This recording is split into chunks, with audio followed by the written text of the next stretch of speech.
Hello, horror fans, and welcome back to the Script to Screen podcast. We're doing something a little different this week. We're sort of in between seasons, aren't we, Lee? Indeed. And we thought we'd do something a little bit different just to see us through till season three starts. And one of the first things we wanted to do, I think, was just have a chat about our favorite horror films Yeah. and which horror films we like and which ones have sort of influenced us the most and which ones we feel really sort of passionate about. It's a fairly short list on my on my part of it. It's not a huge list for me, but yeah, we thought we'd do this. So we're going to run down for you our top five favorite horror films and see where we go. I mean, we'll just sort of see Hmm. what we sort of like about the films, why we like them, a little bit of information. Some of them we've already covered, either in season one or season two.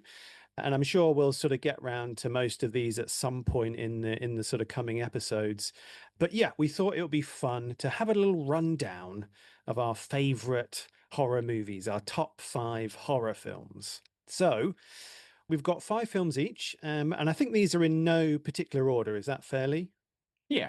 Yeah. Mine shift all the time. So, like, if you ask me the same question in a couple of months, it'll probably be several different entries to what's there now. But this is as it stands at this particular moment in time. Yeah. So on this day, this is how it Hmm. stands.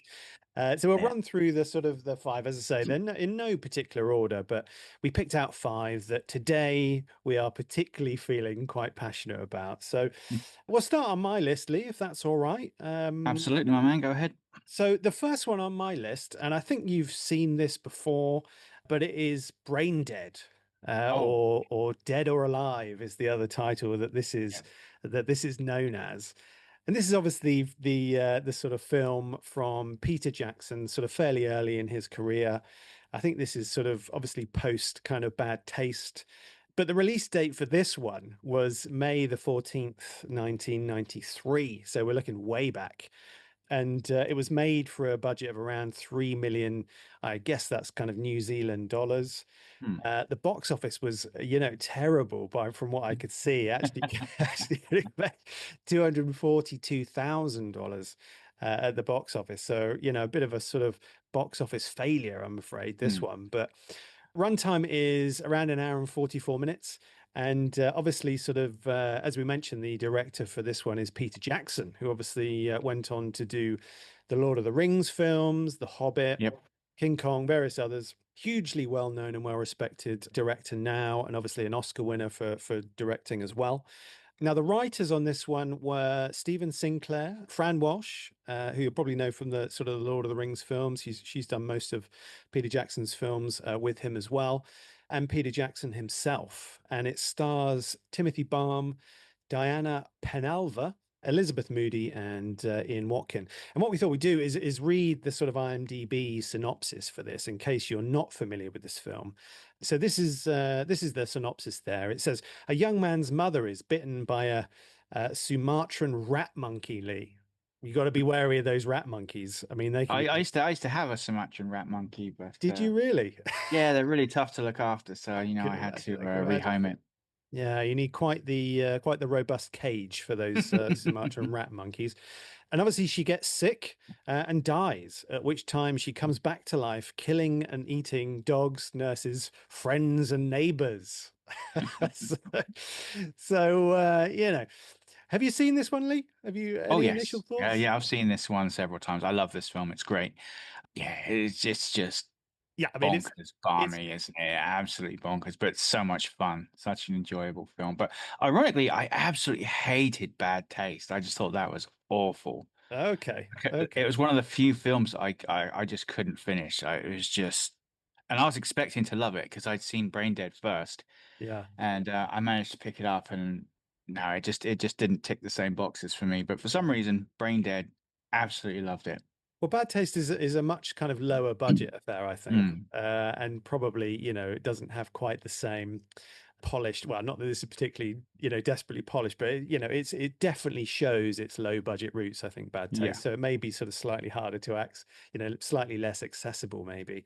Yeah, but I mean, this one is really, if you haven't seen it, I really urge you to sort of go and seek it out. It is kind of a schlocky, kind of gore comedy, I'd say.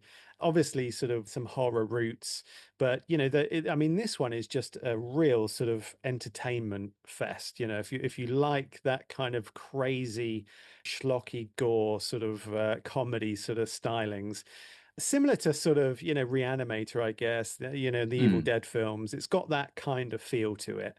Yeah. So if you like that sort of thing, I mean, definitely kind of seek this one out. So now this is one that I definitely had to seek out. So I'd obviously aware of Peter Jackson. I'd seen The Frighteners. I'd certainly heard of Heavenly Creatures, but I hadn't quite Mm. got round to that yet. But then he kind of almost burst onto the scene in a huge way with the Lord of the Rings films. Yeah. Yeah. And at that point, it's probably 2001, 2002, something like that.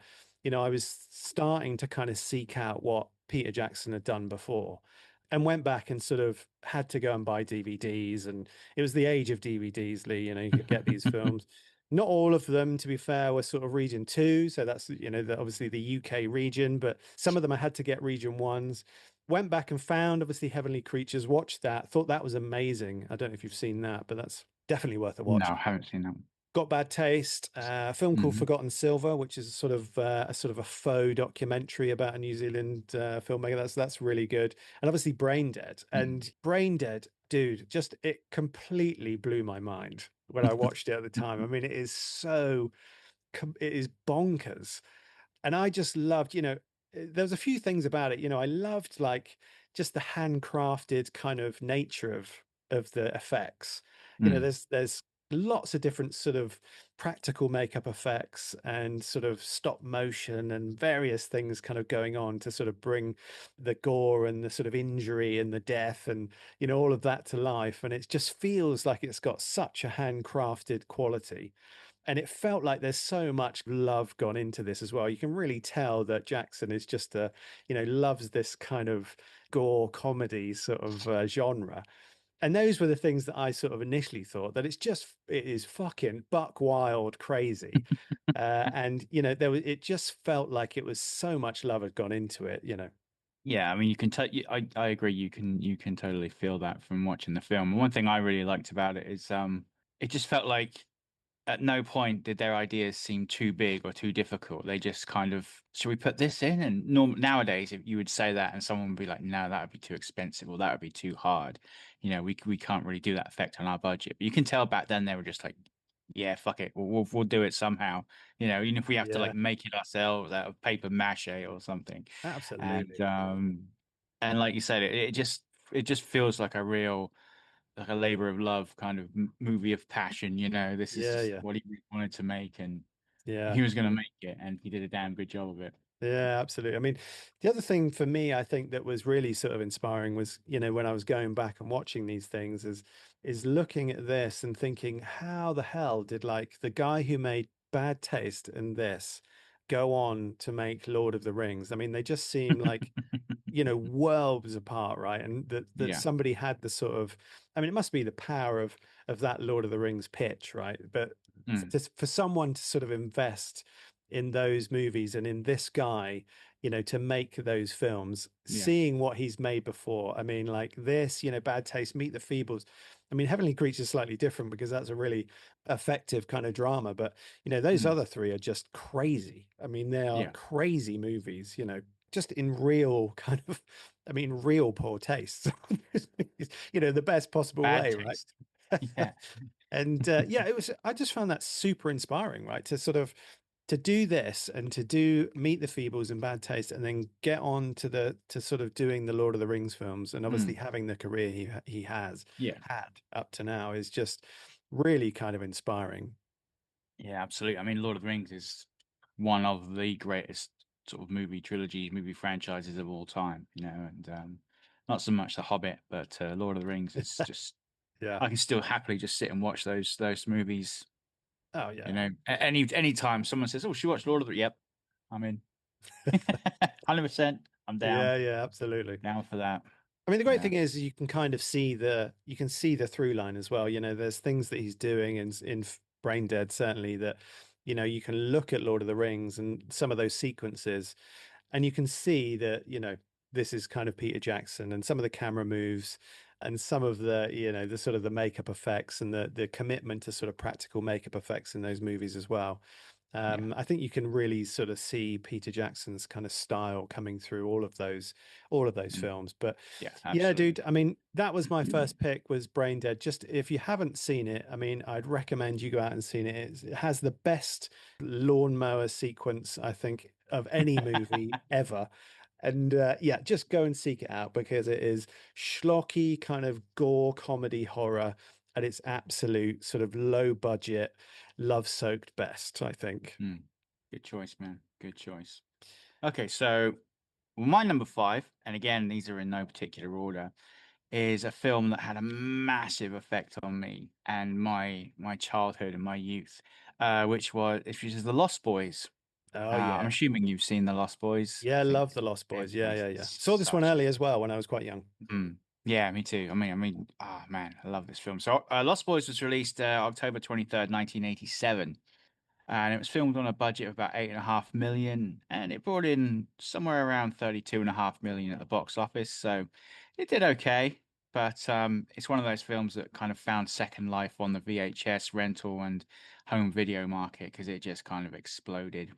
Directed, of course, by Joel Schumacher and written by Jan Fisher, James Jeremias, and Jeffrey Bohm, and starring a whole chunk of 80s Hollywood heartthrobs like Corey Feldman, Jason Patric, Corey Haim, Kiefer Sutherland, of course. Yeah. And basically tells the story of a recently divorced mother and her two teenage boys who moved to a coastal town to stay with her father, their grandfather. But it doesn't take them long to realize that the town is a haven for something much more sinister than party-going surfers, because it is the murder capital of the world. And it turns out that it's also home to a gang of vampires who Yeah. just feed off of the locals and have been doing so for decades, probably. When I first saw this film, it would have been probably sort of 89, 88, Yeah. Wow. and saw it on VHS. Because back then, like everyone had like we all had about like five or six videotapes each, and we would just loan them out like Circulate them religiously. round. Yeah, it would all be circulated. See, back in those days, like we would all make sure we asked for different like video game consoles for Christmas. Yeah, we would none of us would ask for the same game for Christmas because we would always have like a sort of Yeah. intricate kind of trading system going on. And I used to Strategic. borrow this film from a girl, from an older girl, and I borrowed it off her so many times. I think she just let me keep it in the end. But I wore through the tape and had to buy it again, and then I wore through that tape and had to buy it again. I mean, Oh that's how wow. much I watched this film. The Like there commitment. was a point I could literally quote this entire movie from start to finish. It's so good, and Yeah, probably man. has the second best movie soundtrack of all time. Well, So there's yeah, there's I mean, there's a sort of a saxophone sort of sequence in this film that you know you yes, don't see enough saxophone these days, do you? yep, It's very yep, yep. 80s. Yep, Tim Capello, sexy sax man, Yeah. rocking it out, and he's still doing the same shtick today. You rock onto Cameo, you can book him, and he'll go shirtless, oil up, and just wham out that saxophone Yeah, and good play some lad. Still Believe, which I totally need to do at some point because it's awesome. So what was it that you kind of what was it that you liked about this film, Lee, particularly? You know, what was it that got you? Well, I mean, besides the film just being a great film, it was the whole kind of kids versus monsters thing. It was a similar Yeah, reason why I love the Monster Squad so much. Because when I was a kid, we used to do all this kind of stuff. We used to go off at night, like exploring there's an old abandoned like Napoleonic fort in the middle of the woods near where I used to live. no We used to way. go in there like looking for ghosts and werewolves and vampires, and we used to have like cricket stumps in case we found vampires and some silverware in case we encountered a werewolf. I don't think it was real silverware. It was probably just That's like good enough. yeah, cheap stainless steel cutlery. But yeah, and all our like homemade like ghost remedies and stuff like that, and we would just terrify ourselves. Like Mm. literally, we would. absolutely terrify ourselves, but we had so much fun doing it. But yeah, so and basically that film kind of helped inspire that with me. And funny Yeah. enough, because I always used to be a bit of a wuss when it came to horror movies, and my mum was always kind of like, "Well, I'll watch it first and see what it's like, and if it's Yeah. not too bad, then I'll let you watch it." So she used to do like the maternal sort of censorship. Like Mm. I remember, slightly off topic, like whenever we watched Terminator, she would always fast forward past the sex scene. Oh yeah. And, Yeah, yeah. and it wasn't until I watched it when I was older, I was like, now this film makes a lot more sense. I was like, when did that happen? And now it's, They hooked okay. up. Got it. Yeah, yeah. But I remember like she watched it, and then I said next day, I was like, do you think is it okay? Can I watch it? And she's like, you're gonna love this film. Nice. Because my mum has awesome taste in movies. She's kind of like me, and she just looked at me. She said, "You're gonna love this one." And yeah, I did. And the performance as well. I mean, Kiefer Sutherland is the epitome of cool in this movie. He's Yeah. just What a performance, right? fantastic. Oh Holds the man, screen. so good, Yeah, really so good. magnetic. Mm. But Jason And Patrick's really cool in it as well, I think. He's yeah, no, has this.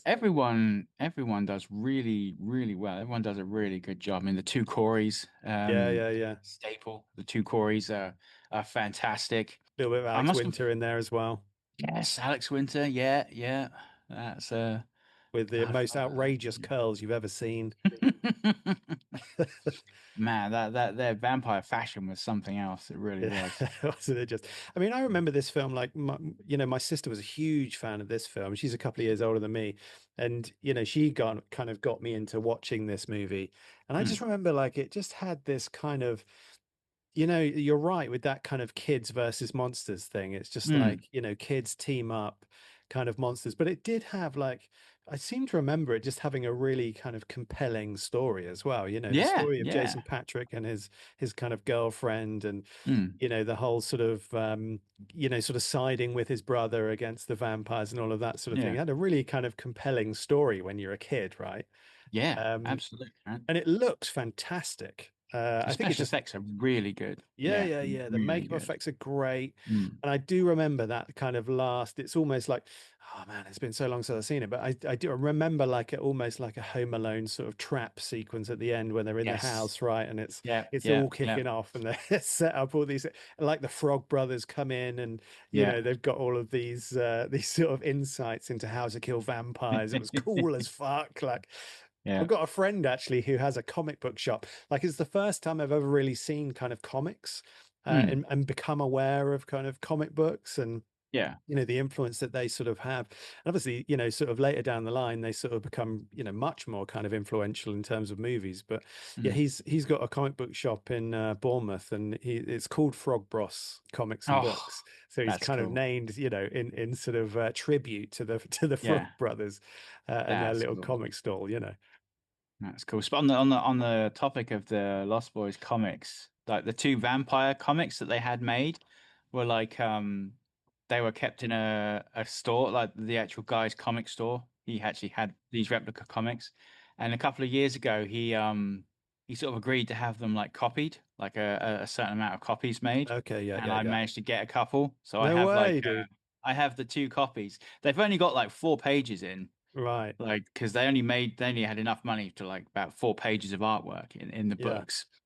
So there's only like 4 pages of art in there, but like the covers are like replicas. It's like, was it Destroy All Vampires and Vampires Everywhere or something like that? I've got them like framed on my wall. Oh, Um, fantastic, dude. but yeah, like I saw them. I was like, mate, I can't not get that. That's just so cool. Yeah, So yeah, yeah. cool.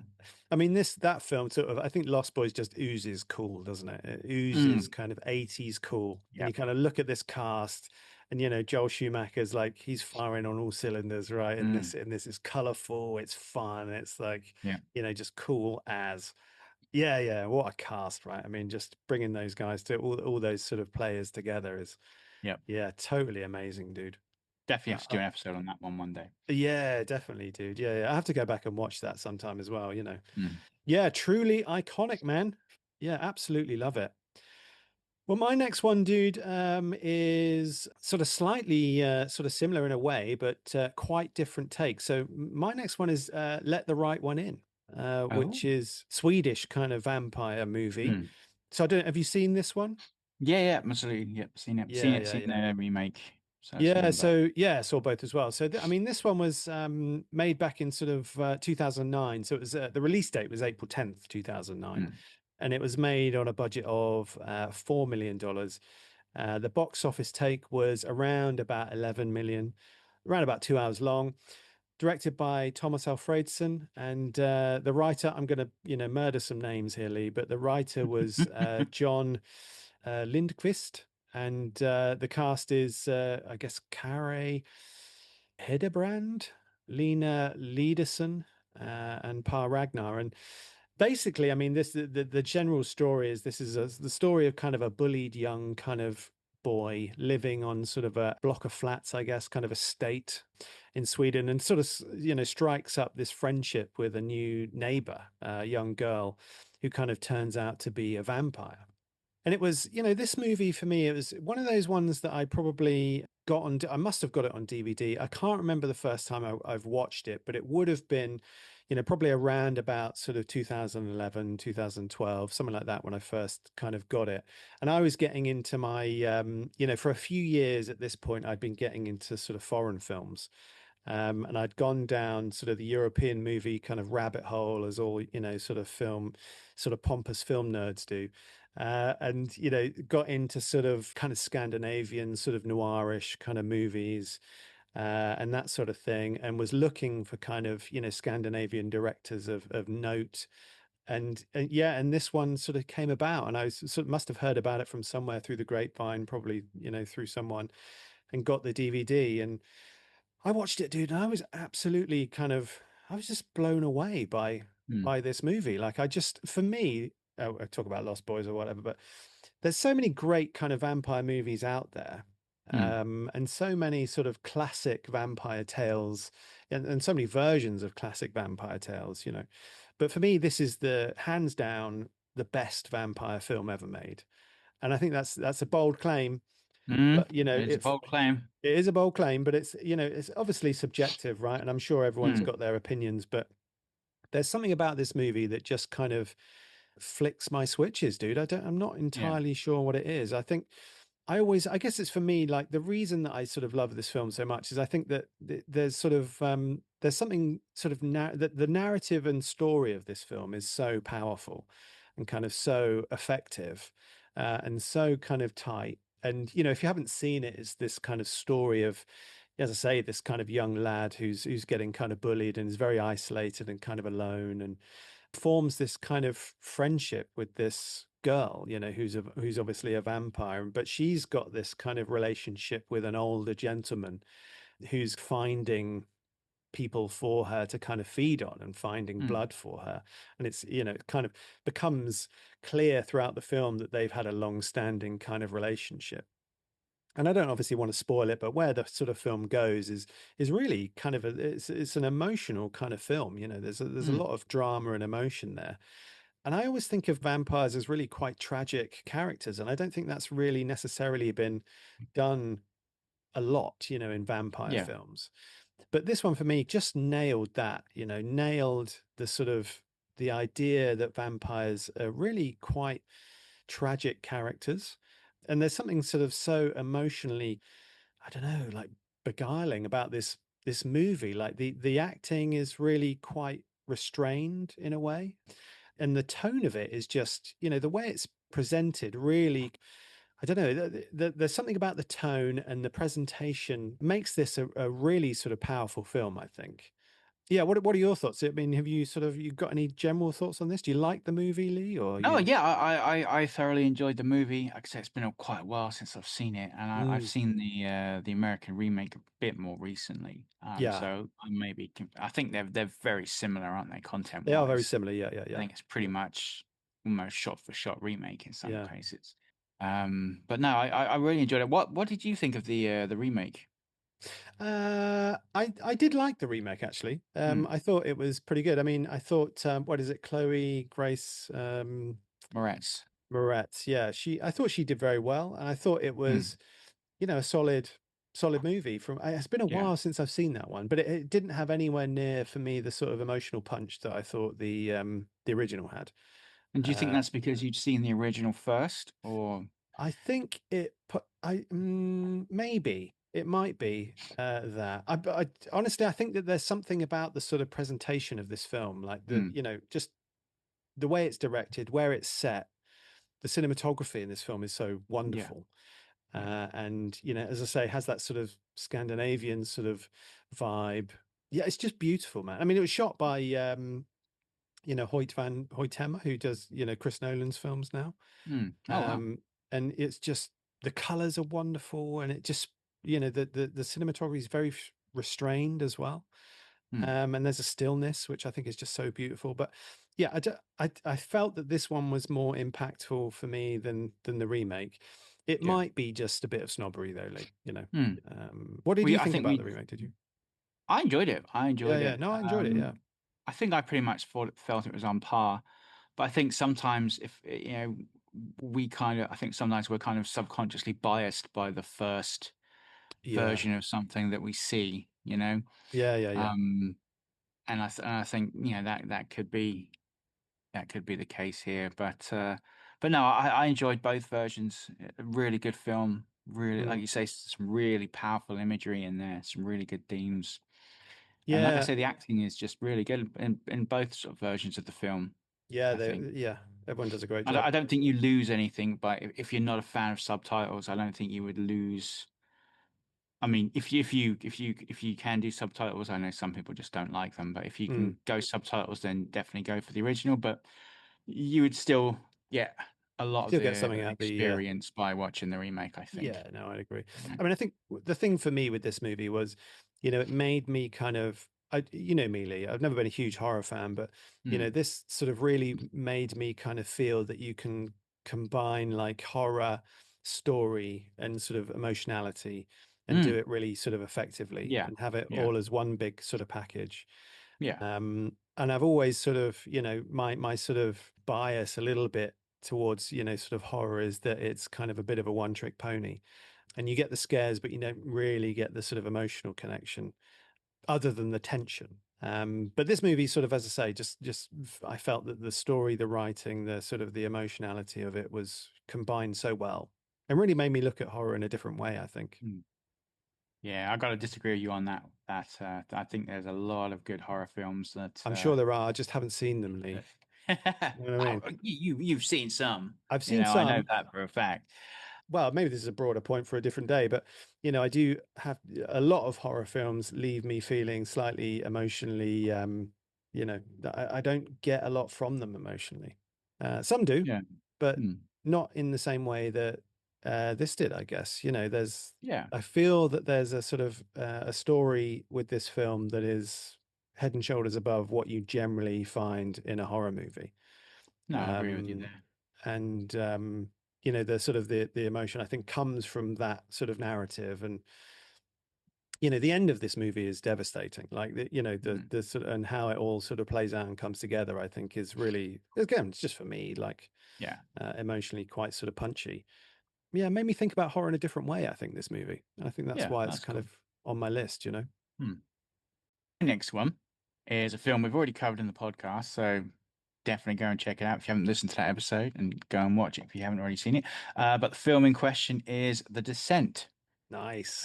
which was released July 8th, 2005, filmed on a budget of about 3.5 million and brought in nearly 60 million at the box office. So it was a good take on this one. Respectable.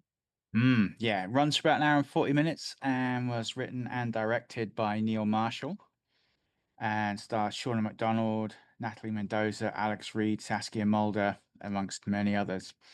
And the basic gist of the film is a woman suffers a really shocking tragedy. She loses her husband and her child. I mean, this is like in the opening scene, so there's no real spoilers here. Yeah. And then a year later, her friends take her caving, but the caving expedition goes remarkably wrong in pretty much every way it can do, and culminating in them fighting for their lives against a legion of feral albino flesh-eating monsters. And it's a fantastic film. Pretty much a perfect film as far as I'm concerned. I mean, I don't think there's any way you could drastically improve it, bar like some tweaking some special effect cave scenes, but the acting, the direction, the sound design, the story is just perfect. Absolutely perfect. And it is terrifying. Absolutely terrifying. Not just for the crawlers, as they're called, the cave dwelling monsters, but if you have any form of claustrophobia, this movie is going to be a tough watch for you. Yeah, no I doubt. don't particularly, and it's a tough watch for me. Everyone I've shown this film to has just cut the end of it. They've been like, one of my friends, literally, the words out of his mouth, if that was amazing, I never want to watch that again. Pretty much literally words out of his mouth. But yeah, that was amazing, but I never want to watch that again. But yeah, it's a fantastic film. Absolutely fantastic. I mean, I first saw it, me and my wife, we weren't married then, we were just kind of dating, but we went and saw it at the pictures Oh wow. on release day. I say dating, we had a baby son at the time, so I guess we were quite seriously That's dating. yeah. But yeah, we went to see it at the pictures, and it shat us up. And I remember clear as day. I remember we got home, and the babysitter sort of went off, and we were both sort of just downstairs, about to go upstairs, and the baby monitor went off, and the baby monitor made this kind of crackling noise, and it sounded just like the noise that these like cave monsters made. Oh dear. And we just kind of looked at each other, and I was like, we can have more kids, you know, it's not the end of the world. But yeah, I'll never forget that. Man, absolutely terrifying. But yeah, it's such a powerful film as well. I mean, it deals with madness, trauma, grief, and it just hits on every level. Every time it swings, it just hits the ball right out of the park. I mean, obviously you've seen The Descent. What did you think of it? Yeah, no, I really enjoyed it. I mean, I thought it was yeah, it was one of those movies I think that did leave me a bit flat. I think because it's sort of the ending is quite bleak, isn't it? And Mm, that's not that I'm, desperately sort of affected by bleak endings, but there was something sort of so bleak about about the ending of this movie that was I just found like fuck, it was a bit mm, depressing. But I think what really impressed me with the movie was like, and this is sort of your kind of analysis that really sort of highlighted it to me was the way that it kind of builds, through the stages, through the mm. acts. Yeah, So real sort of, masterfully done, right? From sort of setting the scene and setting the tone and yeah. and sort of being fairly light on scares, but building the drama. Mm, And then going through this kind of in the first half of the second act, they're sort of, struggling against the cave essentially, yeah, and the sort of friends kind of struggling against the cave and having to go through various trials, and then once it sort of kicks off into sort of the second half of act two and act three, it is just relentless. mm, It is absolutely relentless. Yeah, and some really sort of effective scares in there and some really sort of powerful imagery, rising up out of that sort of blood puddle, ah, the sort of yes, yeah, and the kind of green, it's this trope now, but like the green sort of handy cam sort of mm, footage, and yeah. it's just so tense. Yeah, man. I mean, and the cast do a great job, I think, as well. They really sort of Cast are they're selling it fantastic. right. Yeah, absolutely fantastic. Yeah, I thought it was really good. Like I say, it was just one of those movies that did leave me a little bit sort of I don't know, something about human nature or something like that that Mm. just sort of, left me feeling a bit flat, flat.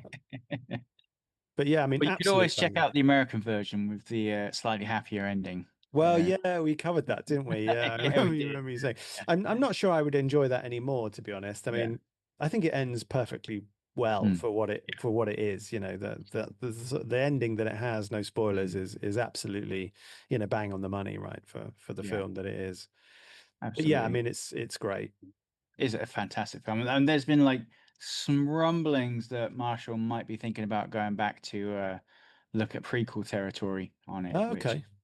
I would be so happy because Yeah. as we know, like as the girls are going through the cave, they find like evidence that some 100 years ago someone had been there before, Yeah, and I miners think or that's whatnot, right? yeah, like the old caver miners, and I think that's the idea that he's toying with. I don't know if it'll ever see the light of day, but That'd be a cool film, though, wouldn't it? Period oh, piece, love right? it. Yeah, that would be so good. Yeah, So yeah, yeah. just getting Marshall back sort of underground, I mean the sequel suffered without him his Mm. involvement, I think, and just getting him back into that would just be something special, I think. Yeah. Yeah. So we've done an episode on The Descent. So if you want to hear a little bit more about our sort of our take and our analysis on that one, obviously go back into the archives, have a listen to the episode, Yep, do a bit of a good deep one. dive on that one. So yeah, next up for me, Lee, is another one that we've done an episode on, and this is our most recent episode actually, is 28 Days Later. Oh, brilliant. Yeah, so I mean, you can go back and have a listen to what we had to say about this one in a little bit more detail. But yeah, 28 Days Later is obviously Danny Boyle, Alex Garland. It was released November 1st, 2002, and had a budget of around about $8 million. Box office was just under $75 million. So it was, absolute banger in Absolutely. terms Yeah. of its box office. As I say, directed by Danny Boyle, writer Alex Garland. The cast is Cillian Murphy, Naomi Harris, Christopher Eccleston, Brendan Gleeson, Megan Burns. And essentially, this tells the story of a guy who wakes up in hospital after a sort of virus has spread through the United Kingdom and finds the place completely deserted and starts sort of wandering through the streets. He wakes up after a sort of been a bicycle accident. He's sort of a bicycle courier and goes out into sort of London trying to sort of find out what's gone on, and all hell ensues, doesn't it? He's Oh, sort of yeah. pursued by various kind of infected folk and is kind of swooped up by Naomi Harris, and they hook up with sort of Brendan Gleeson's Frank and his daughter, and they're just trying to sort of navigate their sort of way through survival, basically. And they end up at a kind of manor house, which is a sort of outpost for these army folk who are trying to put the world back together in their way. And yeah, I mean, this movie for me, I mean, first time I saw this must have been again like a DVD release, so probably around about sort of 2003, 2004, something like that. And the initial sort of reason that I was interested in the film, I think, was, and I touched upon this a little bit in the episode, was that, it was made with digital cameras, Yeah. and these were cameras that were sort of starting to become way more accessible. And I was, obviously sort of getting interested in that sort of thing. And it was making filmmaking sort of much more accessible. You weren't having to sort of shoot on film, that sort of thing. So yeah, really interested to see how these cameras held up in a sort of mainstream movie setting. So that was what initially sort of drew me to it. And then the film got some really good buzz and sort of interesting. And I was interested in Danny Boyle's work from obviously sort of Shallow Grave and sort of Train Spotting and that sort of thing as well. So I wanted to see it, but then I watched it, and yeah, it had like, I mean, this, as we said, this was the movie that really kind of put me off horror. Found it really powerful. Didn't Yeah. enjoy it at all. And it's we sort of covered it in the episode. There's something about the loss of society, the kind of isolation that the film sort of portrays, and Yeah. and the breakdown. I think on reflection, the breakdown of social rules and norms, that sort of govern our society, right? And that sort of breakdown I found, and the way it was presented, in this kind of gritty digital sort of way, really kind of frightening and really kind of disturbing. And looking at it now, I mean, I hadn't honestly gone back and watched the film since then. Watched it probably one, I think I watched it once and never went back. Mm. And sort of rewatching it fairly recently, certainly the kind of the impact has lessened quite a bit. Yeah. I didn't find it particularly troubling watching it the second time around. I don't know what that says about me or the film, but didn't find it troubling. But I think thinking about it now and rewatching it sort of fairly recently, I was struck by how well made the film is. I mean, Danny Boyle's a great filmmaker and has a really Yeah. interesting kind of style anyway. But reading Alex Garland's script was really eye-opening, just in terms of how kind of tight it was and how little waste there is. And it's just there's basically nothing really in the script that doesn't appear in the film. Yeah. And I think the film is just a fantastic kind of exploration of theme. There's obviously the story and the characters, and you're invested emotionally, really emotionally invested me watching it the first time round. But this idea of rage in society and morality of individuals, and it really kind of explores that fantastically well through its narrative and through its plot devices. And yeah, I mean, I found it sort of really, really impactful at the time. Yeah, what were your thoughts? I mean, we spoke about it recently, but run it by Yeah. me. What was your thoughts? Again, I thought it was fantastic. I think like you, I think I saw it on DVD like when it was first released on DVD. I think I picked it up pretty much as soon as it came out. Yeah, man, it's just fantastic. Like you say, the contrast in that film where it shifts from the wide pan shots of Cillian Murphy just wandering through a deserted London. Yeah, And then to iconic stuff, contrast right? that, yeah, you have the snappy cuts of the infected, like it's just like moving like a blur, Mm. So you go from these like really quiet, really frighteningly peaceful moments, and then Still, yeah. in the snap of a finger, you're just yeah, and you just literally it's a frenetic mishmash of really fast cuts and blood spewing infected, and then you're back to the slow wide shots again. Mm. It's just beautiful. It's a beautiful film. It is It's a beautiful film. Yeah. really, really well shot, really well written. And there's moments of tenderness in it as well, which I Yeah, sort of, on yeah. reflection, watching it again, I don't really remember, but some of the interaction between Brendan Gleeson and, his daughter and Mm. sort of the, Naomi Harris's character and sort of Cillian Murphy's Yeah. character, really kind of beautiful Ah, sort of Brendan film in Gleeson as ways. Frank he was just so good in that movie. Like Yeah, so yeah, yeah. good. Yeah. Yeah. My favorite thing of the whole movie, I think, was his character. Yeah, yeah. His introduction is just It was just just great. great. Absolutely great. It's such a little switcheroo, isn't it? Mm. Yeah, but again, I put it on the list because I thought, if you got to put things on that sort of affect you in some way, right, or Yeah. impact you in some way, and Yeah. this movie, like I say, gave me some rather unpleasant dreams, Lee, Mm. and completely put me off the genre, right, for Yeah. probably a good 20 years, Yeah. maybe longer, right? So, Yeah. I mean, what more kind of impact can you have, than that, That is a hell of an impact. Yeah. Yeah, yeah, yeah. Impact. So that's 28 days later. I mean, that's again, that's on our backlist. So go back and have a listen and see what we thought of the script and everything on that one. But what's next for you, Lee? What's up next? Okay, so next for me is a bit of a random one is Evil Dead 2. Not Oh, Evil Dead 1, not Army fantastic. of Darkness, but Evil Dead 2, which was released around about June 26, 1987, for a budget of about 3.5 million. Made about double its money at the box office, so not a massive hit at the cinema, but again, it just found life on the VHS and the rental market, home video market, and just exploded into a cult notoriety. Directed by Sam Raimi, written by Sam Raimi and the legendary Scott Spiegel, and starring, of course, Bruce Campbell as Ash. And it's a weird one. It's kind of a term that's recently been invented is requel, Mm, which is kind of like a remake slash sequel. And I think this was kind of the first requel in a way, because technically it's a sequel, but it's a requel. yeah, It's yeah, a yeah. remake of the original, just that doesn't ignore the original. It's just kind of briefly kind of mentioned. But It's yeah, kind of and like it's the just El fantastic. Moriarty Desperado. Yeah, yeah, very much kind of like that. Yeah. Um, And so Ash Williams returns to the lowly cabin in the woods where all of his friends were murdered by flesh-possessing demons. But he decides to go back for some reason, and then it happens again. And this time it starts off with just him and his girlfriend, but we are gradually introduced to some new characters that turn up.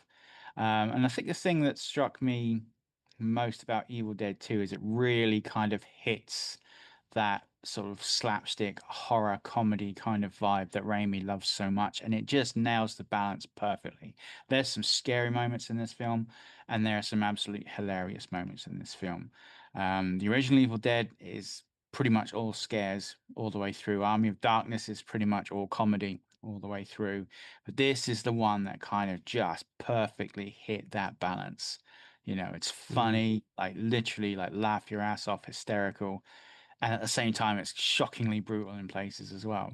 And it just kind of manages to balance that kind of level of comedy and that level of horror to just perfection. It doesn't, none of it feels out of place. It all just feels perfect. And ironically, this was the first Evil Dead film I think I saw. I think I saw two. then Army of Darkness, and then it was quite a while before I actually got around to watching the original Evil Dead. I don't know why. I think it's because I'd heard so many horror stories about like the video nastiness of like the original Evil Dead. I was kind of Right.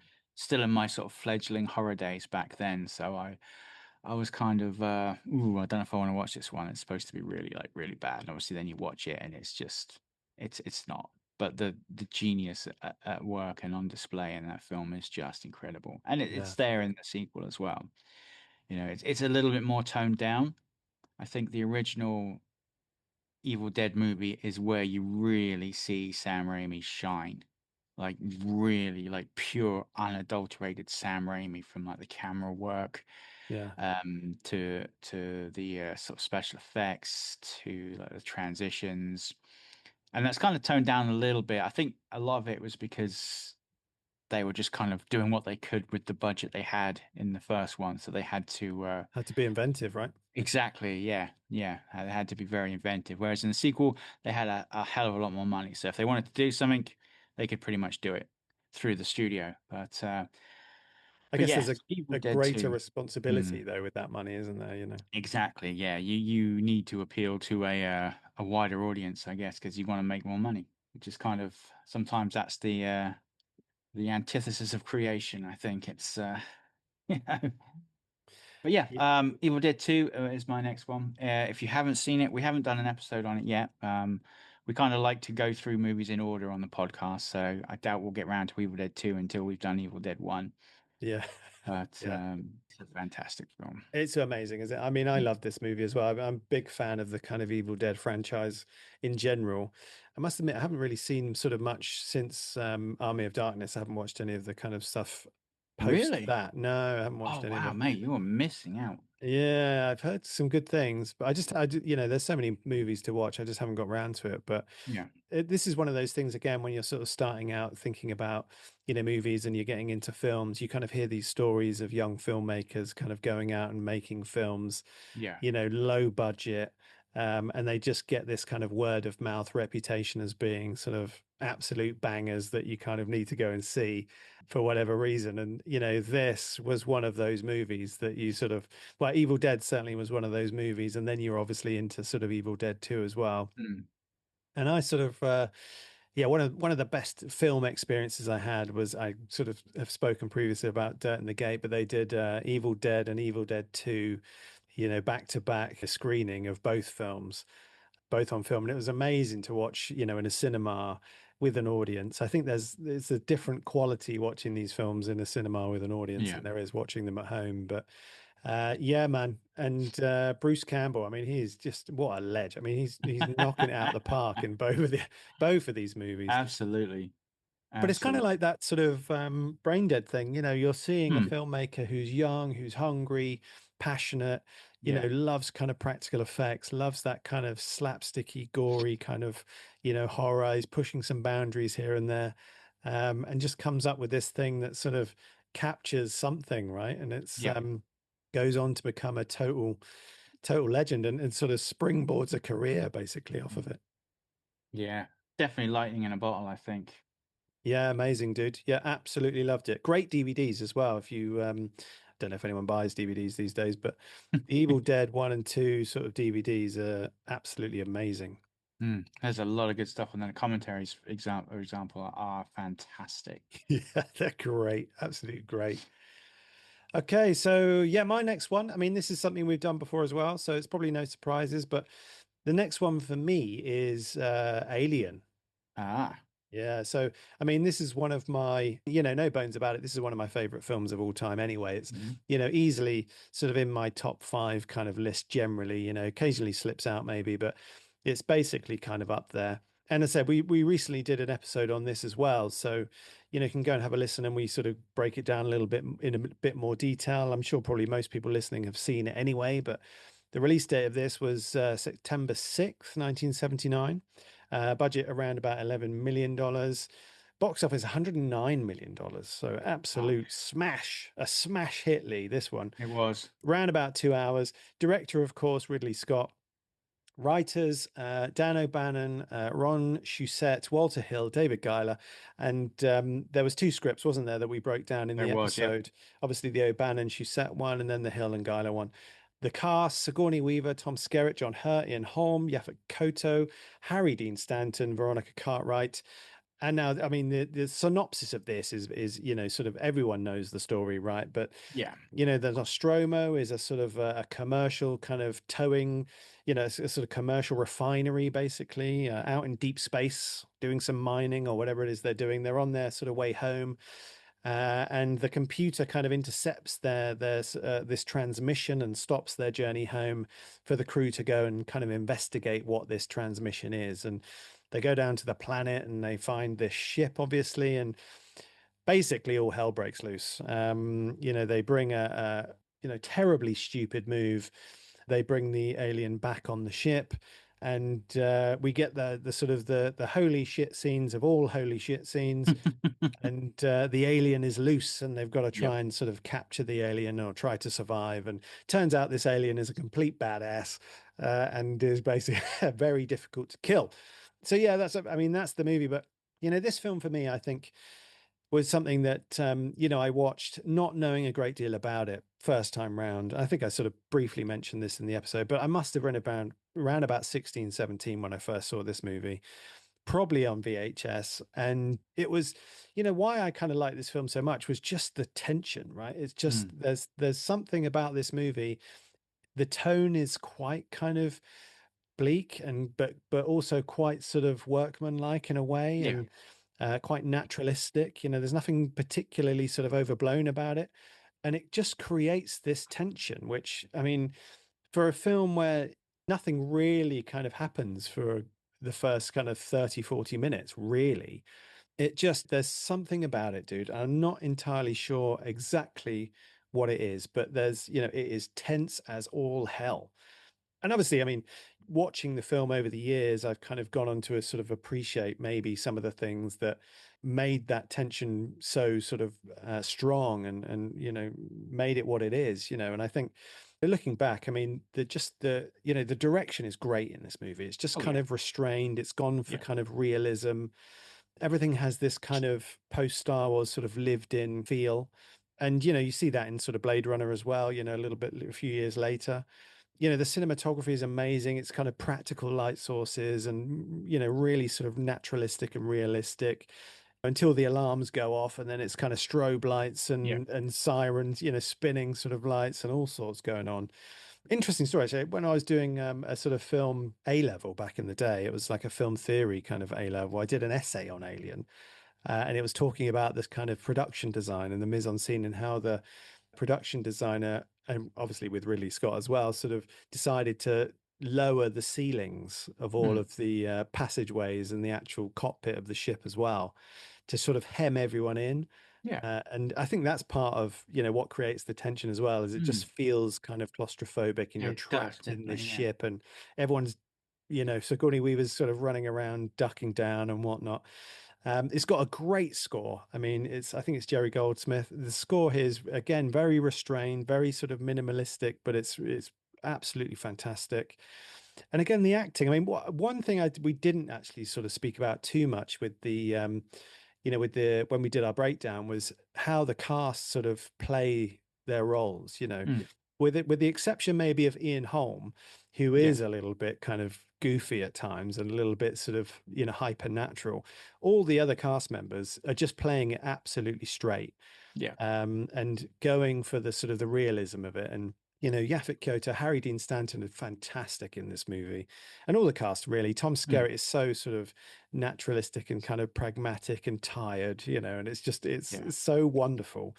And yeah, I mean, what sort of strikes me as well, never sort of fails to kind of amaze me, is how all of this kind of coheres to create something that really sort of still holds up. For a movie that was made in 1979, that's dealing with space and Mm. sort of science fiction, this film just looks amazing. It's Yeah. still like, you don't look at this and think that's kind of goofy, or that doesn't work. I just think it looks great. The whole thing is just one of the greatest films for me ever made. And also found it sort of just truly inspiring. I mean, the impact of Mm, this movie for me was that the craft of kind of cinema, and the tools that you have and how you can use those tools to sort of affect people emotionally yeah. was truly, truly inspiring and still is, Lee, to this day, to be honest. Yeah. So that's my pick. That's my next pick, dude. Alien. That's cool. That's cool. I think well, with Alien, I actually saw Aliens before I saw Yeah, Alien, I think a lot of which people have. Yeah. which maybe that explains why I prefer Aliens over Alien. Is maybe it's because that was my kind of first my first experience with the xenomorph. But yeah, I mean I'll talk more about Aliens in a bit. But yeah, I definitely saw Aliens first, and then again saw Alien because I don't seem to like watch any movie series in You chronological order go anymore. for the sequels first. But yeah, my next film is another one that we've covered, and is John Carpenter's Halloween, the Ah, original classic, best freaking amazing movie. fantastic. Um, yeah, I mean, released back in 1979 on a budget of just over 300,000, raked in like nearly 50 million at the box office, which is incredible numbers, Mm, especially for back in those days and with that kind of budget. Runs about an hour and a half, directed by John Carpenter, written by John Carpenter and the great Deborah Hill, and starring, of course, Jamie Lee Curtis and Donald Pleasance. And the basic gist, if you haven't seen Halloween or are unfamiliar with it, is on Halloween night, a little boy murders his older sister and then gets sent to an asylum for 15 years, where he then promptly escapes and returns to his hometown and just picks up the knife and carries on where he left off. Um, but there is just something sublimely good about Halloween. And I've often sort of tried to put my finger on what it is. I think part of it is it's just the everyday sort of setting, like rural suburbia. mm. It's not in like a dreamscape a la Freddy. It's not out in the cabin in the woods a la Jason. It's not out in the sort of deserts of Texas in as in Texas Chainsaw Massacre. This is like just where people live. People's homes.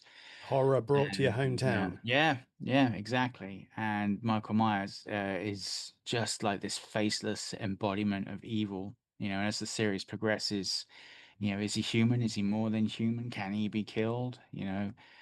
Just atmosphere that is just brilliant. Like I said, the direction of that original is just flawless. The design of the mask is just amazing. The soundtrack is still used in like the Halloween franchise to this day, pretty much unchanged. That classic, iconic John Carpenter theme.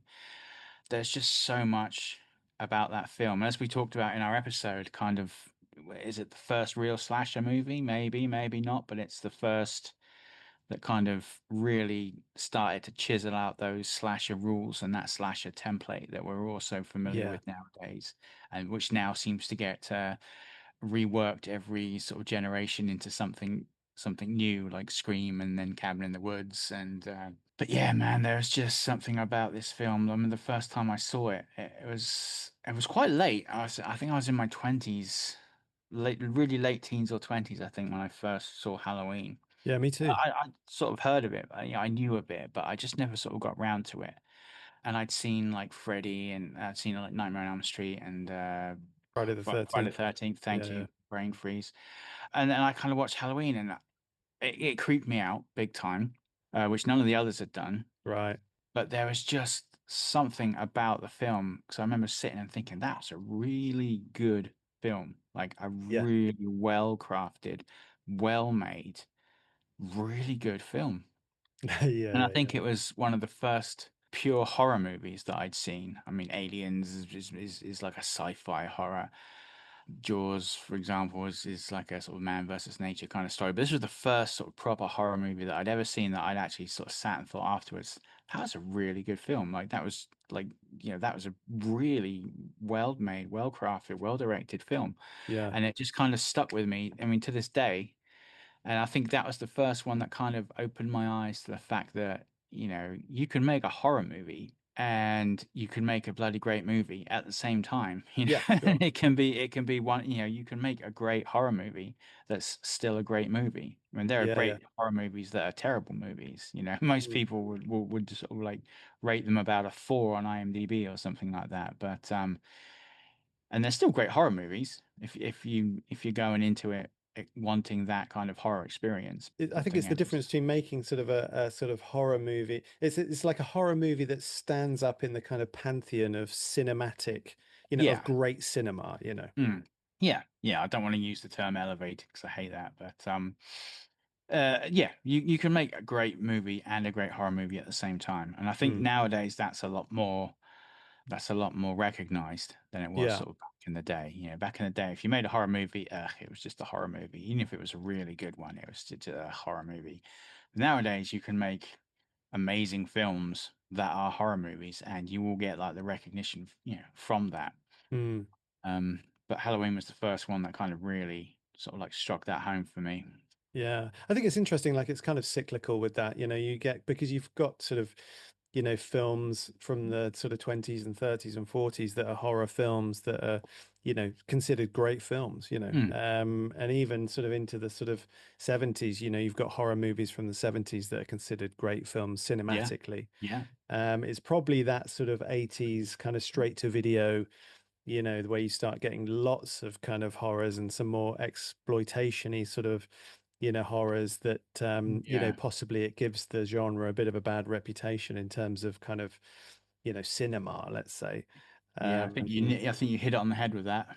Yeah, yeah, but you're I mean, right. Halloween stands up there as one of the Mm, greatest films of all time. So it's so sort of influential. yeah, without a doubt. It's probably about the same sort of time that I saw it, just getting into kind of John Carpenter and learning about him as a filmmaker and, Yeah. going through his kind of back catalogue. I'm sure I saw The Thing first from John Carpenter. Yeah, I love it. Great choice. Okay, well, last one for me then, Lee. This one, actually, just before we start on this one, I actually had the pleasure of seeing this one at the cinema not too long ago, Awesome. on its 50th anniversary release, Lee. So Oh, this one is Jaws. I mean, what can we hmm. say?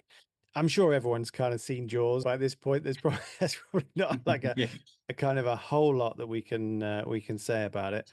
So this was released December 26th, 1975. Wow. Yeah, a long time ago now. The budget was around about $7 million. Box office, Lee, $487.8 million. That's a It's a great one, isn't it? smash hit.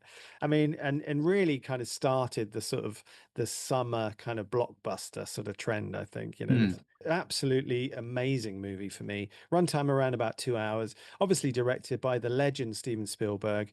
It's written by Peter Benchley, who also wrote the original novel, and Carl Gottlieb. And the cast, obviously, Roy Schneider, Robert Shaw, Richard Dreyfuss, Lorraine Gray, many others as well. mm, And basically, I'm sure everyone knows the synopsis of this, but essentially, a giant killer shark unleashes chaos on a beach community off Long Island, and it's up to the local police chief, a marine biologist, and an old seafarer to hunt the beast down. And it is an absolute banger. If you haven't seen this movie before, as I say, I actually went to see this at the cinema probably about a week ago now. nice. Amazing to see in the cinema as Mm, well. Never seen it in the cinema before. yeah, And I'll this is bet. one of those movies that I sort of watch every year pretty much. Again, this is going to be something that I watch with my sister at some point. I can't remember exactly when I would have watched this, but it would have been on VHS at some Mm. point. Even when I was sort of a kid, this had a sort of legendary reputation as a movie, as a great film that you have to watch. It definitely kind of impacted my desire to get in the water, Oh, and, yeah. and made me, Likewise. Yeah. yeah, somewhat suspicious of sharks for some time after that. I kind of softened on that a little bit now, but yeah, dude. I mean, this movie is just first of all, I mean, again, this is sort of watching it the other week, in a cinema. I have to say, like, this movie is just entertaining as hell. Like, this movie is so entertaining to watch. I mean, not in a sort of laughter way, but Mm, it's got so much that's going well. It's fantastically kind of constructed cinematically. And there's sort of, obviously a bit legendary, sort of the shark not working and, Spielberg having to sort of work around it and shoot around it. But he does a great job. And I mean, it kind of, it not showing the shark is such a great touch, and the shots underwater of people's legs, and obviously the music, and all of that owes a lot to kind of, and we mentioned it when we were talking to Chris not too long ago, the Val Luton kind of, cat people sort of, in the shadows. There's a great movie called Bad and the Beautiful, which you should watch if you haven't, which is a Kirk Douglas film where they sort of go into this, sort of using the shadows rather than showing the Mm, monster, and how that can, sort of create fear and tension. It's got a great cold open, this movie as well. One of mm, the best yeah, kind of cold yeah. opens that in cinema, I think. And what strikes me again watching these films back is just how well acted this film is. The Roy Schneider and his family are just the wonderful interactions with the kid, with his, Lorraine Gray plays his wife fantastically well. And she does Ellen Brody. She's playing really great. Loads of great characters in the town as well. The mayor, I think it's Mayor Vaughan. Yeah, Murray Hamilton plays him, and just yeah. such a great character. And, various other sort of folk that are indignant about the beaches being closed and all of Mm, this. But once they get onto that boat, the three of them, it is amazing. Like just yeah. the interaction between the three of them, and obviously the shark, right, is just Mm, it comes together, and it is such a great piece of cinema. Like it is yeah. such a great movie. The craft of it is fantastic, and it really kind of punches that kind of, I mean, look, anyone who's seen this film for the first time, especially if you see it at a certain age, right? It punches you in the face and makes you Mm, kind of scared.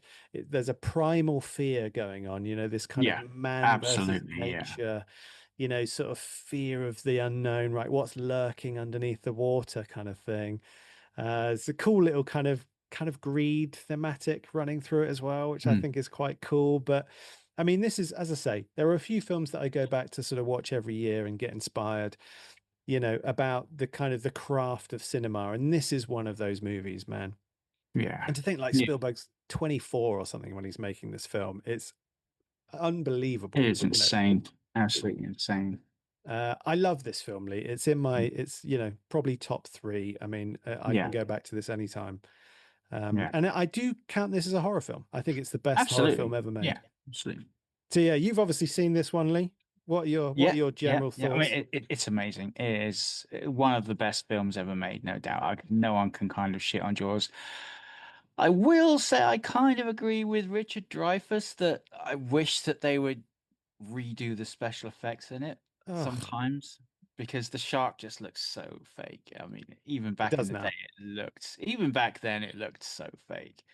Like when I see some of the as the special effects, like in like Shallows, for example, or like just the way practical effects have evolved now. I do wish that someone would just redo all the shark stuff with Mm, a photorealistic great white shark.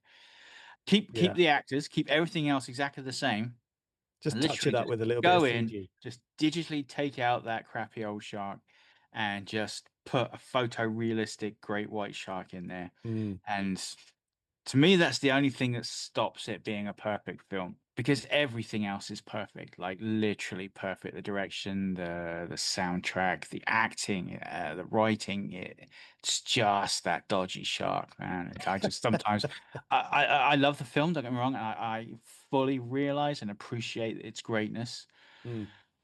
but it's just But that that shark looks crappy. crap. That crappy looking shark, man. It just looks So funny. so bad. Man.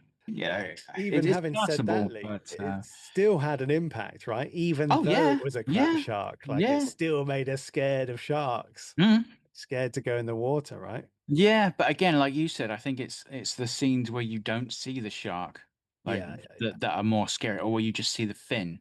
Yeah, or the Once barrels. yeah, the barrels, man. But once you start seeing that hinged jaw just kind of flapping and uh, Yeah, yeah, yeah. yeah, it just kind of it takes me out a little bit. But like I say, as a Yeah, kid, fair enough. it absolutely terrified me to the point where You know what? I couldn't have a bubble bath because if I couldn't see the bottom of the bath, Oh, he is it wasn't sensitive lad. happening. Well, I mean, again, what the other thing I was going to say was a great sort of example of the kind of monster in the house, Mm, sort of genre, sort of trope that we kind of hit on occasionally. yeah, Um, yeah, so you can read more about that if you want to. But yeah, dude, I think, I mean, this is, as I say, it's hugely impactful, hugely inspiring, and just the craft of it for me is great. But it's also, again, it's like I've thought about this watching it the other day. It's the characters in this are so good, right? They're so mm, well drawn, yeah, and absolutely. it's so well acted that that's really kind of what makes you sort of buy into it, right? Or Yeah, makes you sort of emote is and the tension comes from the characters and seeing yourself in their shoes, and it's just so well done. It's so yeah, well done. And obviously absolutely. one of the greatest monologues of all time as well Oh yeah, crops yeah, up in this movie. Yeah, so I probably would now. I would highly recommend, if you haven't seen it, slightly kind of shonky looking shark aside, that I had to go and watch Jaws, because it's an absolute treat.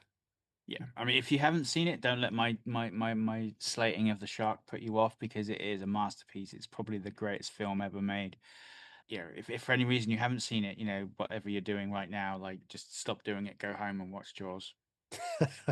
You Can't know, say fairer than that. Yeah, good advice from Lee there. unless you're like a Unless you're surgeon, driving. like performing operations. Well, if you're driving, just turn around, go home. But Yeah, yeah, let's say brain unless someone's surgery. life depends on it, just go home and Yeah, watch Jaws, and yeah, yeah. you will thank us for it because So it's that that's good. that's my list, Lee. I mean, I would say probably Jaws is up top. Mm. So we Oh said yeah, this isn't in any real order, but yeah, that one probably is at the top, to be fair. that's I'd fair enough. probably jiggle the others around a little bit. But what's top of your list, Lee? Well, top of my list, and ironically, also actual top of my list, as in this is my favorite movie of all time. Again, it's one we've done a podcast on back in the early days of season one. Another John Carpenter one. I'm sure you can all guess what it is. It is The Thing, John Carpenter's The Thing. Yay! Absolute masterpiece Love of this movie.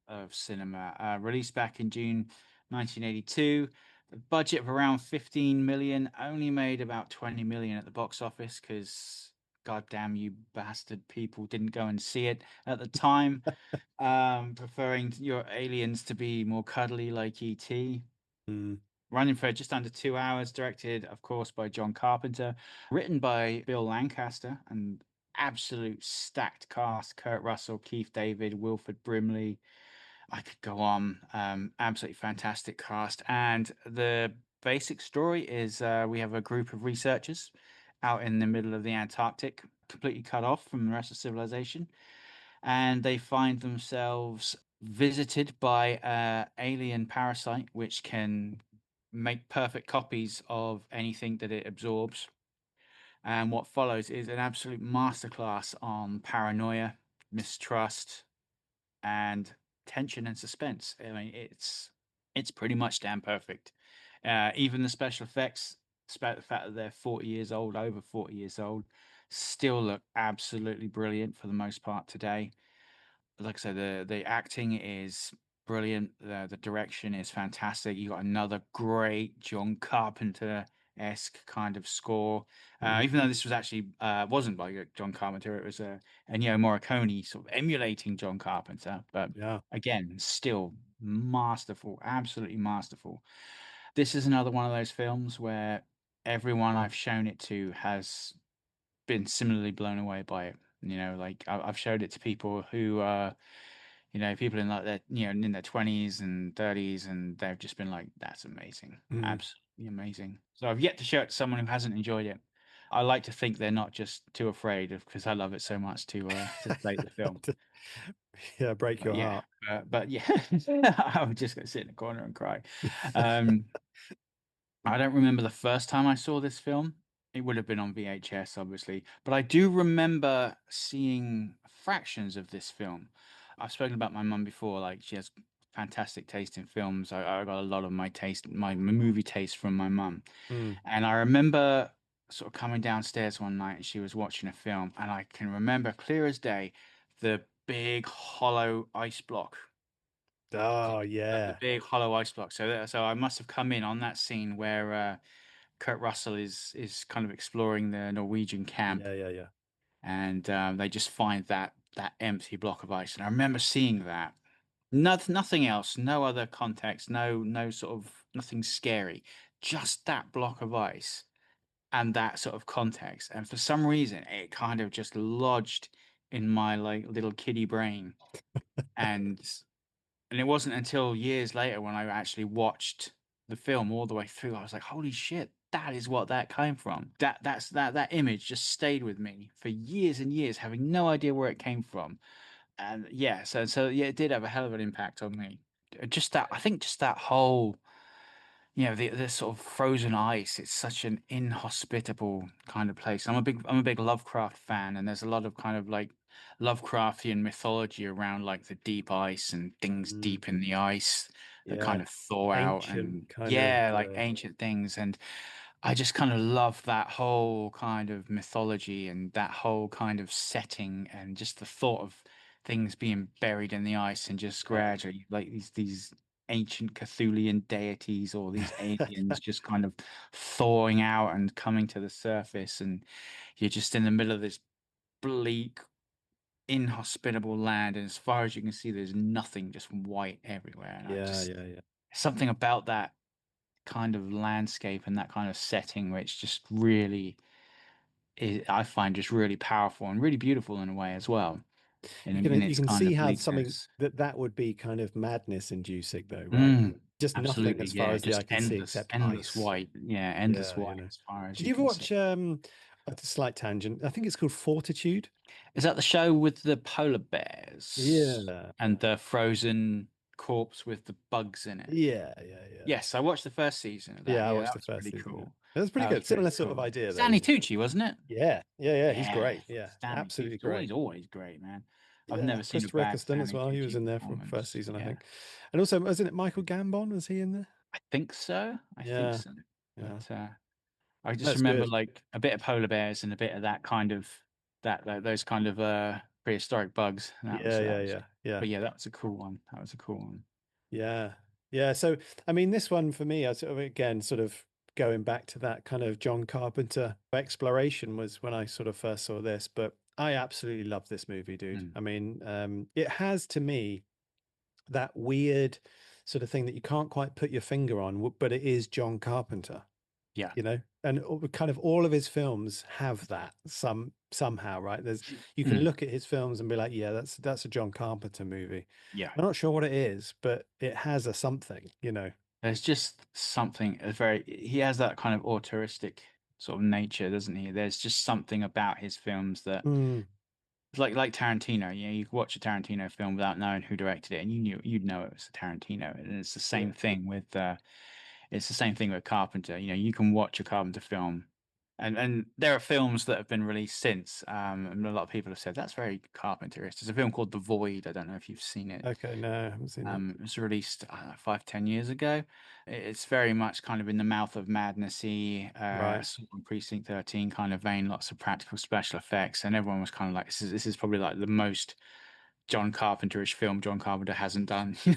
Okay, I might have to check that out. Um, but yeah, it's good. It's good. But yeah, you can definitely tell a Carpenter film. And back in that, like the sort of late 70s to late 80s, I mean, he was on fire. He was just Oh, hitting just a banger after string. banger after banger after banger. Mm, I yeah. don't think anyone's had quite a revolutionary filmography quite like Carpenter has. Yeah, absolutely.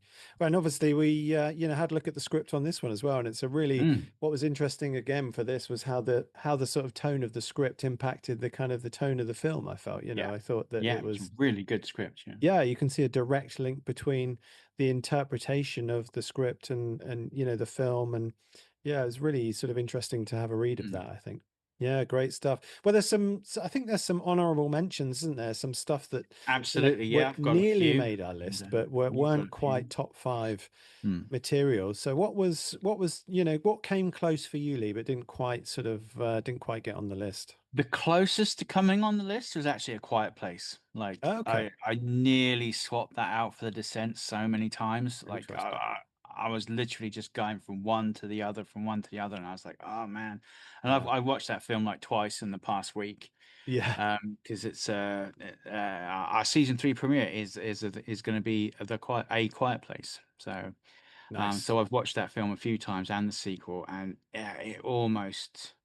If you ask me again next week, it will probably be in there instead of The Descent. That's how close it was. I won't spend too much time on A Quiet Place because when I talk about it in really, really in-depth detail in a few weeks' time. But the other three that were almost in there were Aliens, which we've spoken Yeah. about, Yeah. Predator, and the Terminator. Okay.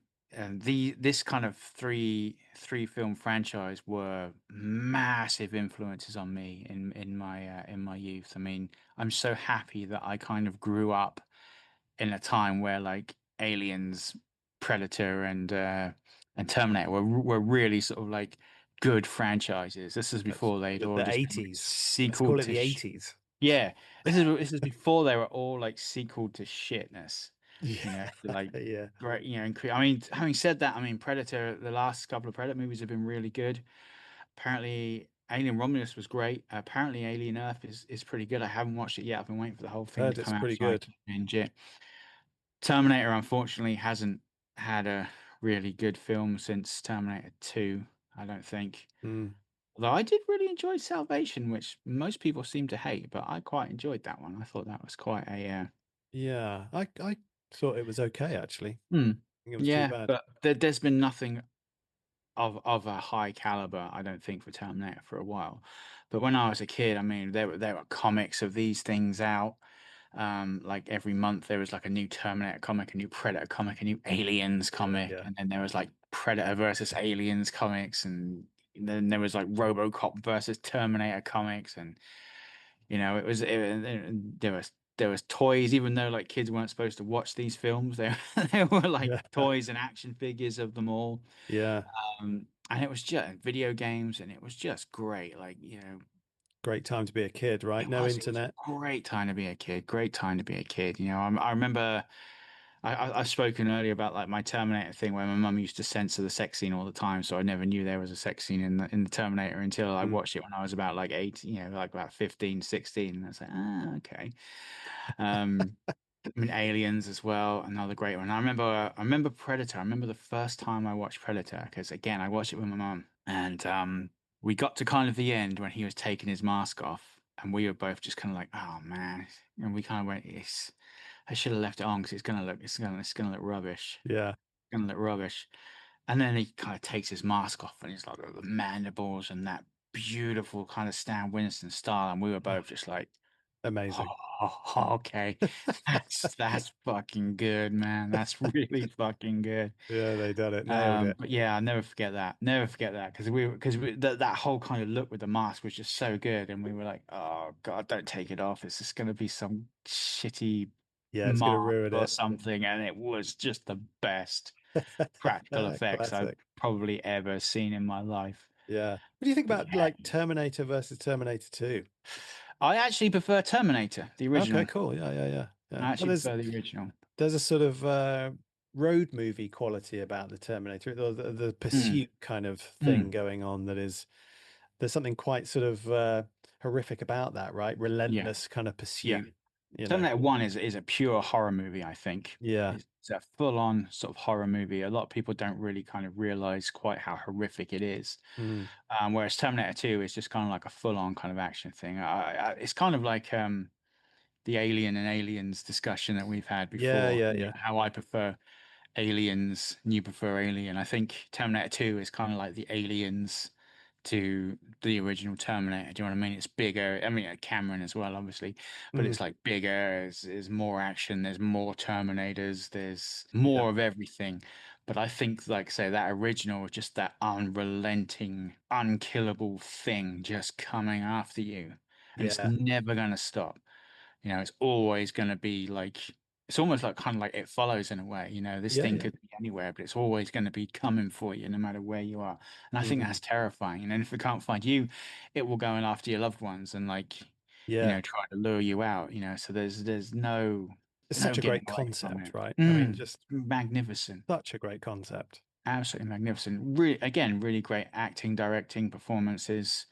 Even the special effects are still pretty good, Yeah, looking back yeah. on the special effects. A little bit of stop motion shonkiness in there, I think, if you go back Little and bit look of now, stop motion shonkiness, yeah, absolutely. But you can but we'll kind of forgive get it away that. with it. Yeah, yeah. I mean, it's a robot as well. I mean, robots, yeah, maybe that's how robots move, do the robot Yeah, who dance knows? move. Right? Yeah. Yeah, you can kind of get away with it with machinery and robots, I think, is, Mm, we don't know how they're supposed to move anyway. But yeah, interestingly, I've never heard anyone really debate whether Predator or Predator 2 is better. I think everyone I've interesting. spoken to prefers Predator 1. I think Predator But 2 has a quality though, right? I mean, oh yeah, that's, definitely, you know, definitely. Danny Glover, right? LA, Mm.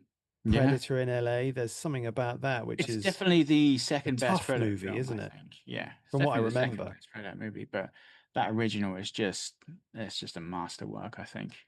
That original Yeah. Predator. Haven't seen Predator 2 for years, dude. Have to go back and watch that at some point. Yeah, I revisited it probably about a year ago, I think, because I watched Predator with my son. He was like, "Oh, what's the sequel like?" He's like, is it shit?" And I was like, "No, it's actually it's okay. It's pretty Mm, good." Because we'd watched The Predator, which right, was before the animated ones and before Prey. That was the most recent Predator movie, and that wasn't great at all. right. And then we watched Predators before that, which was pretty good. Okay. So he I'm was gonna, like, "Yeah, I'm it's kept up with all Predator." of these. If you're not, well, I mean, No. Predators is good. It kind of flips the concept around a bit, and it's quite original. The Yeah. Predator is not great, unfortunately. Prey is amazing. I don't know if you've seen Prey. I've seen trailers for Prey, and I've Oh, it's on it's my sort of watch really good. list, Yeah, but it's yeah, I really haven't good. haven't got round to it. Yeah. Yeah, you should definitely check that out. And the animated Killer of Killers is pretty good as well. It's kind of like four different sort of it's like an anthology of four different stories. There's three different stories and then they all kind of converge in the last one at the end. And the Right. animation style is really cool. It's like but it's set all through history. So it's like a predator against Vikings, then it's a Oh predator wow. against samurai, and then it's a predator against like World War II pilots. Jesus. So Hmm. it's pretty cool. Interesting. It's like three very different kind of takes on the predator, but it's just like the predator's hunting for like the most dangerous prey sort of throughout history. Testing himself. Hmm. Yeah, but it's really good. It's Wasn't really one of good. them Robert Rodriguez involved with a Predator movie at some point? I think that was Predators. Right. I'm fairly sure that was Predators. I'll probably have to look It was that up at some Shane point. Black that did The Predator. So think I got a feeling he was involved with Predators in some aspect. Don't quote me on that because I'm not 100%, but my gut's telling me Hmm. that he has Yeah, I'll something have to do to. with that. Oh yeah, Predators. Yeah, well, Ah, brilliant. so yeah. Okay. Yeah, Predators is really Interesting. good. It kind of it starts off you kind of think it's one thing and then it kind of there's a few different aspects to the Predator term in that one. So like things that you think what you think is the predator may not be the predator, and there's bigger predators, and there's like predators that don't look like predators, and Right. I'm not just talking. I sound like I sound like I've had a stroke, but A if you lot of watch the Predators, film, Ollie. it'll kind of make sense. Yeah, those of you hopefully who have seen the film know what I'm talking about, and just not don't think I'm just rambling. But anyway, man, how about your near misses? What did you have on there? Yeah, well, for me, so near misses were Shaun of the Dead. Um, Okay. yeah, so love that movie. Great Hmm. fun. Brilliant film. Yeah. Yeah, great little take on the sort of zombie genre. Real love letter, I think, that Hmm. film. It just has real heart, you can tell Yeah. that they love it. And I'd, Yeah. been interested in space and obviously sort of I've watched that. And there's this sort of great, I think it's at the end of the first season or maybe the start of the second season, they have this kind of zombie, the Simon Pegg characters, I think he's having a dream or something, and sort of, it's like a zombie sort of scenario going on in Hmm. his head. And you can sort of see, what Edgar Wright's going for, right? And Yeah. it's all put into kind of Shaun of the Dead. So it's a real love letter to the Hmm. genre and a lot of kind of call outs, and it just works great, I think. Just really Yeah, funny. absolutely. Yeah. So the original Invasion of the Body Snatchers, the Don Siegel Oh, one. So I okay. think this Yeah. is probably 1960 or so. I think it's Kevin McCarthy is the Mm, sort of lead character, and but I just remember watching this one. I mean, this would have been a random one, like if I was probably going through like a 50s kind of sci-fi something phase, like yeah. watching sort of old 50s sci-fi or something or other. And this one had turned up, and obviously I was aware of, Don Siegel's sort of Dirty Harry and loads of Mm, movies, right? He's this really bit long career. And I just love the craft of this one. Like this one's mm, tense as well. There's paranoia. People don't believe him. He's running around. He's mm, sweating profusely the whole time. And so there's some great sort of shots in this as well. So real good photography. Like I'd say go back and have a watch. Super well crafted. mm. And then the other one is Pan's Labyrinth. And I don't know whether Oh, this is really a horror, Lee. oh yeah, Would you that's say a it's a horror. horror? Absolutely, Yeah, yeah. it's I mean, it's a definitely got dark its, fantasy, but yeah. it's Well, I was definitely a thinking horror. whether it's kind of more fantasy or horror, but yeah, I mean, this is just for me again was just a super powerful movie. Mm, There's the sort of production design and design of the monsters and the practical makeup mm. effects and stuff like that. And Del Toro's, sort of really a big advocate for that sort of Yeah, filmmaking. yeah. But there's an emotionality to this film, which I think is really sort of strong and powerful as well, and how it sort of goes back and forth between the sort of fantasy world and what's happening in the real world, Mm, is really, really strong. Yeah, it's just a wonderful, wonderful film. So yeah, man, they were close, those mm. ones. Yeah, probably Pan's Labyrinth was probably the closest because I Yeah, found that film sort of really impactful. yeah, yeah. Um, Is a bloody good film. They're all bloody good films. I do yeah, prefer the Sutherland Invasion of the Body Snatchers myself, yeah, but yeah, yeah, yeah. I recognize the greatness of the one that came before. And Yeah, it's I'll have to go still a back and great watch film. watch that Sutherland one because I haven't seen Mm. that for years. That's been years since I've watched that. The But I do ending of love that me a one bit of always Donald stays with me. Sutherland. Oh yeah, So I'll yeah. go back and I'll go back and check that out at some point. Right, dude. Well, that's it. That's our sort of top fives, isn't it? And our Yeah, I sort of think so. nominations. Yeah, I think that's pretty much it. Like I say, work is well underway on season three. Yeah, So not too long to go now, and then too we'll long be to go. back on your back in your earbuds and Yeah, breaking down some more films. So we've got absolutely. another little sort of thing to do. Possibly, we're going to have a little look, I think, at gateway horrors, aren't we? Yeah, Possibly in the next really good episode. subject to talk about. Yeah. So we'll have a little chat about that as well. Yep. But yeah, I mean, as always, guys, if you enjoyed the podcast, please hit like, do subscribe. If you're feeling really generous, obviously feel free to leave us a review and pop it over to a friend. I mean, that will really help people find us Absolutely. and Yeah. really help the podcast out. That will. So if you're feeling generous, please do leave a review or pop it to a friend. You can find us obviously on any of your podcatchers of choice. Do check out our socials as well. We're obviously on Facebook. We're on Blue Sky. We're going to sort of maybe dabble our toes in the waters of some other platforms, aren't we, at some point, Lee? Yep. Once we Absolutely. get Because we around to both love that. social media so much, we're going to be We all are over that shit. absolute social media hounds. We love it. And we do also now publish to YouTube. So you can listen to us there if that's more convenient for you. No visuals currently, but plenty of audio goodness. Yep. Also, feel free to drop us a line with any thoughts. You can do that at our website. And the website is www.scripttoscreampodcast.com. And we always love hearing from you guys. But I guess until next time, Lee, do take care. And keep on writing those scares, folks.